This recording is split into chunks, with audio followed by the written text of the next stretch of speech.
ka na.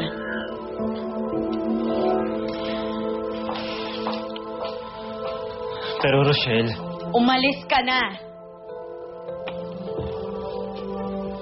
Ma'am Rochelle.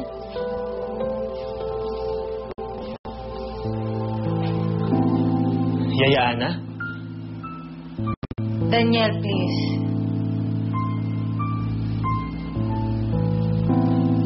Mauna na ho ako.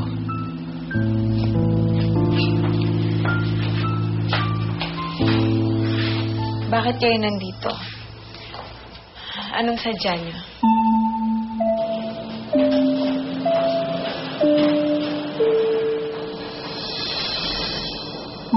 Ma'am Rochelle, siya ba yung dati niyong... Anong dahilan na patpat kayo dito?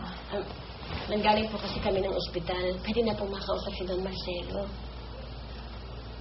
Talaga? Mabuti naman. Pero Ma'am Rochelle, gusto niya po kayo makita eh. Busy ako. Magpapadala na lang ako ng bulaklak. Sige po, sasabihin ko na lang po. Ma'am Rochelle, gusto po kasi ng papa niya na magpunta sa Amerika. Gusto niya po doon na lang magpagaling. Pag pwede na po siya magbiyahe. Gusto niya po isama kayo, si Julian, pati na po ako. Para makapagpakasyon na rin po. Bakasyon sa Amerika with Papa.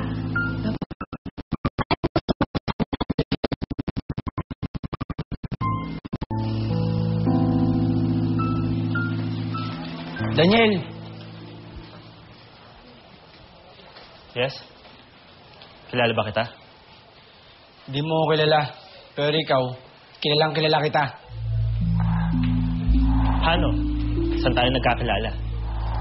Kapal din ang mukha mo, lumapit-lapit na naman kay Ma'am Rochelle, no? Pagkatapos ng ginawa mo sa kanya. Para ano? Saktan na naman siya? Pare, maawa ka naman sa tao. Di ba kakasal ka na?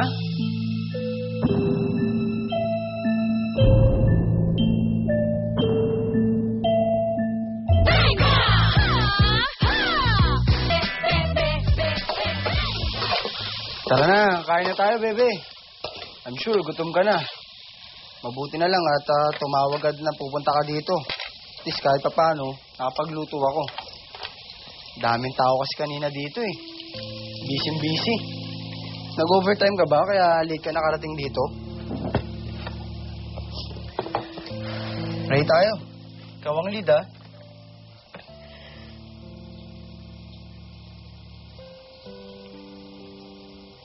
Bebe, anong problema? Pagod ka ba or something?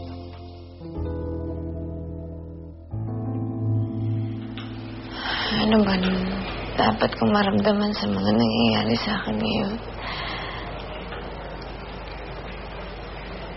Akala ko sa tagal natin hindi nagkita eh. Nakalimutan na kita.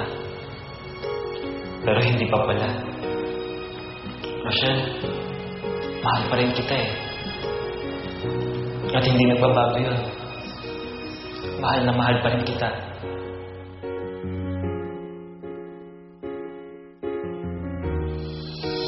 Kakasal ka na. Hindi na tayo pwede.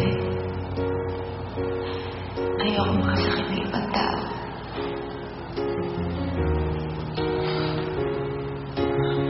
Pero ikaw ang mahal ko, Rochelle. Naguguluhan ako. Alam ko ikakasal na ako.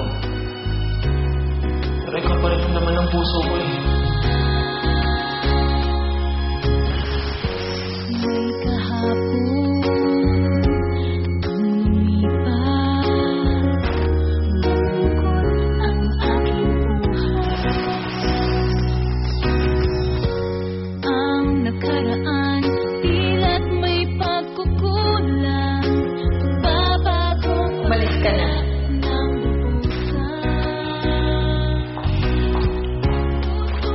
Pero Rochelle...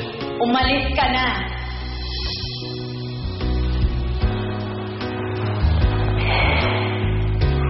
Alam kong mahal ko pa rin si Daniel. Pero bakit ganun? bakit may kakaiba akong nararamdaman para kay Limuel.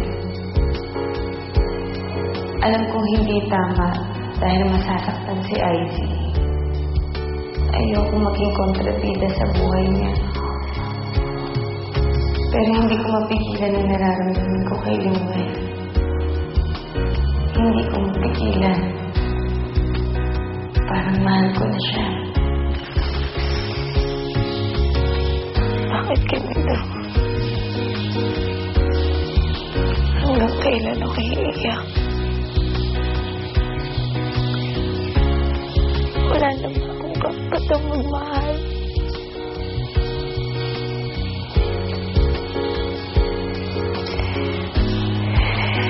Hindi na ba ako magiging masaya kahit kailan? Bebe, ano problema? Ano nangyari? Ba't ka umiiyak? Bebe, huwag naman ganyan. Ano ba talagang problema? Tara, pag-usapan natin. Alam mo, kahit magkaila ka, kahit magsinungaling ka pa, napapansin ko na kakaiba yung kinikilos mo kapag si Ma'am Rochelle na yung concern. Sobrang ang magalala sa kanya.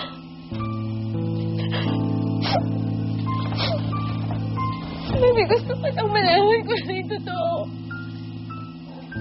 Baby.